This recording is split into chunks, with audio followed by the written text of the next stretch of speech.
Peace, what's good, y'all? It's your brother God Science. I'm up in here once again. Shout out, special salute to the few that do watch the videos and subscribe. I appreciate y'all, true indeed. We're gonna do a little video on a classic Tang Forever. This album. Now, this came out in '97. Second Wu-Tang album, and I remember when it came out, it was like one of the biggest albums that ever dropped, because you gotta remember when the Wu-Tang first album came, it was nothing like it. And then Old Dirty, from Old Dirty, Raekwon the Chef, from Raekwon the Chef, I think between that you had Grave Diggers. So it was like just back to back of great albums.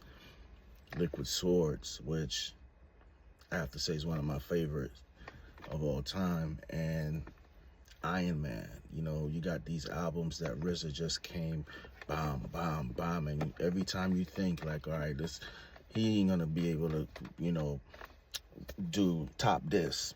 Bam, he comes again. And it was like, damn, this dude is incredible. So RZA put the bar up here, and I guess that's one of the price you pay of being great. Like every time you drop, you expect to be great. And I'm not saying that Wu-Tang Forever is not a dope album, but it actually has aged well. I was just listening to the whole album, just driving around, doing some, errands and stuff like that. It's aged well. I remember when it came out, I remember everybody went and got their own copy. I mean, I had my own copy. My brother had his own copy. We all had our own copies, and we just sat down, and it was incredible when we first listened to it. But I noticed with me, and this is just my personal experience, after like I'll say about a month or so, it just started, I don't know, it didn't hit like Iron Man. It did not hit like Iron Man. And that's when I started noticing the difference in RZA production. Not to say, now looking back now, this was incredible. You know what I'm saying? This was like probably the last, you know what? I'm not going to say the last, because the W, even though I know a lot of people don't like it, it was the last album that had that spark of where RZA beats was like, you had to stop the album and just be like, God damn. That was the last time, and it wasn't even to that point, it was like the last bit to me of that magic era that he was coming out of. And, I gotta stop being so hard on the RZA. The man lost a lot of beats, he created, and I always say RZA could have stopped right after the W and still be one of the greatest hip hop producers ever. Or producers, period. Music producers, period. And he's a dope MC. Let's not forget that. You know what I mean? But he was delivering so much greatness, you just expected it. Like anytime, I remember around that time, RZA came out, and it was supposed to be an album called A Cure. If y'all thought I'm a big Wu-Tang fan, my brother, rest in peace to my man Supreme, poof, we were like, I remember when we heard that, we was like, oh my God. And this is like after, I think it was after Iron Man. We were like, what is that gonna sound like? Because you're thinking about, Cuban Links. You're thinking about the Liquid Swords, and the things he were doing with those beats. Is like, yo, what the hell is The Cure gonna sound like? Which is an album that never came out. But even Bobby Digital, just a RZA solo album, we was like, yo, man. And when it came out, it was like, and we used to make excuses for RZA. No, he's holding back beats. He's holding back beats, man. Especially on this album, he's holding back beats. Don't.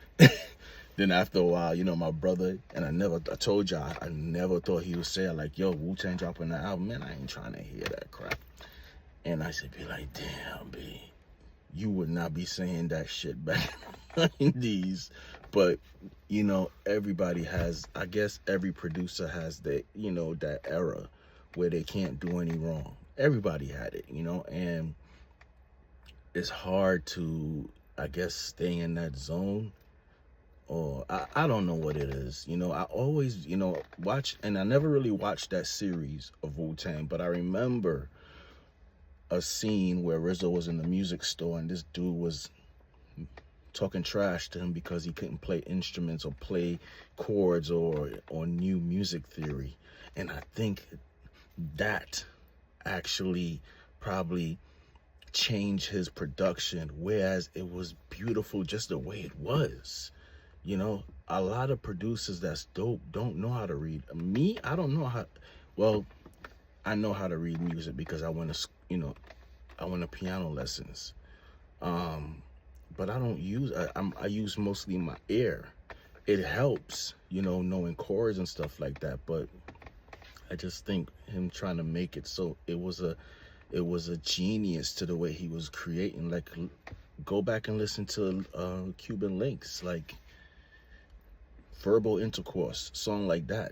The beat's off, but it's like it's fucking magic. But if you going back to listen to the Wu-Tang Forever, it's more musical. You know what I mean? He has and it's not whack at all, but it didn't hit for me. And I know this album blew them up crazy. You know what I mean? This album blew them up crazy, but it was the beginning of like the end to me. That's why I agree with, You God had an interview with Vlad, and he was talking about after Wu-Tang Forever, the beats was never the same. And I agree with him 100% because I was feeling that, and it was a type of frustration. Like, what? It's like, why? Because you got so used to seeing that W, and you knew, like, first time you heard Iron Man, it's like, this dude, like, where is he pulling this shit from? And then after a while it just starts, but I guess nobody could, stay on top. And RZA, I can honestly say this, man, RZA has never really made well, my opinion, because I remember when 8 Diagrams came out, I didn't really like it, but it grew on me. Over the years, the album has grown on me, you know what I'm saying? But it still doesn't add up to those albums, and that's why I still play those albums. Liquid Swords, Iron Man. Yes, I got this is this is a 2019 car, and it has this is the last Volvo's that has a CD in it, and I have an ill CD collection. You know what I'm saying? I always held on to it. I love CDs. You know what I'm saying? Being able to hold music in your hands. The digital, yes, you have access to so much. You know what I'm saying? But the days of going to buy a CD and cracking it open and putting in the CD and reading the credits, every producer did that. You know what I'm saying?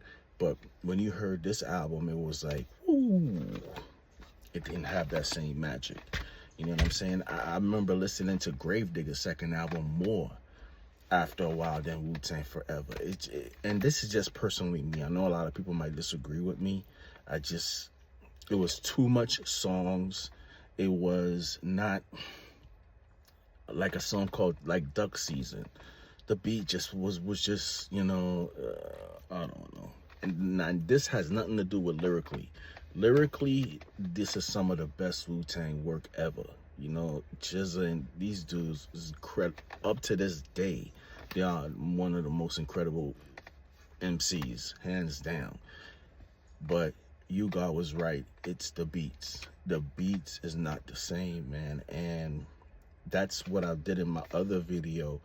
When you listen to Fourth Disciple, who was on this album, True Master, the Wu elements still have some of that little sound, and I just don't know why they don't use them more, but it is what it is.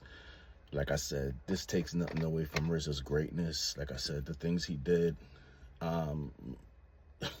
these albums are timeless. I think 20 years from now, people are gonna still be playing Only Built for Cuban Links.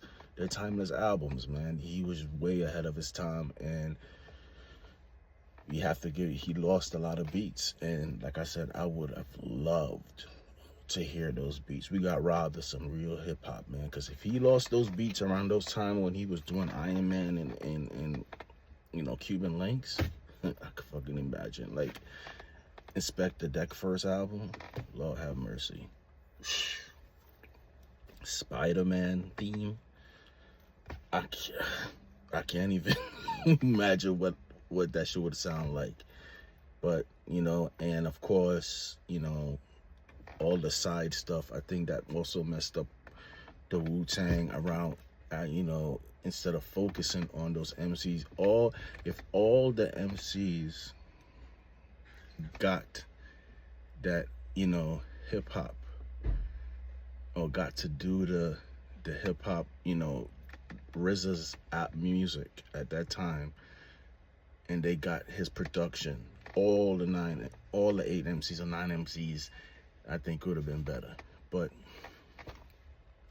it is what it is, history. But that's my video. Wu-Tang Forever, dope CD. What y'all even think when Wu-Tang came out, that album? Did y'all think of course it's not gonna stand up to the first album.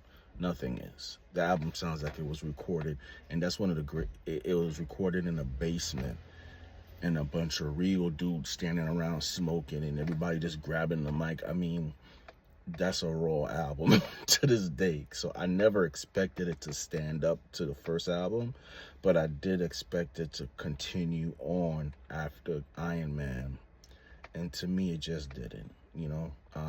RZA does have some dope tracks on this album, like Maria,